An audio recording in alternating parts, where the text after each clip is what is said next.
नवाब अली मोहम्मद जी रहवासन Pearson औरत पंहिंजे पुट महरम अलीअ जे कातलनि जे गिरफ़्तारीअ लाइ मुसलसिल 6 ॾींहं खां वठी नवाबशाह प्रेस क्लब ॿाहिरां बुख हड़ताल ते वेठल आहे, जॾहिं त 6 ॾींहं गुज़रण बावजूद बि इंतज़ामिया संदसि का बि दादरसी न कई आहे। उन मौक़े ते हुन सिंध टीवी न्यूज़ सां ॻाल्हाईंदे चयो त ही महरम के कत्ल करे वंगार करे पुलिस लगे आने मुझे बच्चों कत्ल करे विया। रशीद लोधी, लतीफ मुबेजो, अली निवाज वंगारी इन्हनि सां वही वई आहे ऐं मुंहिंजी बच्चे जो अली निवाज इंसाफ़ खाई वई आहे।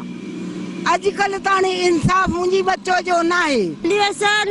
अली निवाज मुंहिंजे घर बि सामान खाई छॾी, मुंहिंजे कंगड़ टेटर ट्राली लंगार सोन पैसा सभु चाचो मुंहिंजो सॻो चाचो आहे। असां 40 बोरी अन्न खणी हुयोसीं, मूंखे मारे बधियोसीं।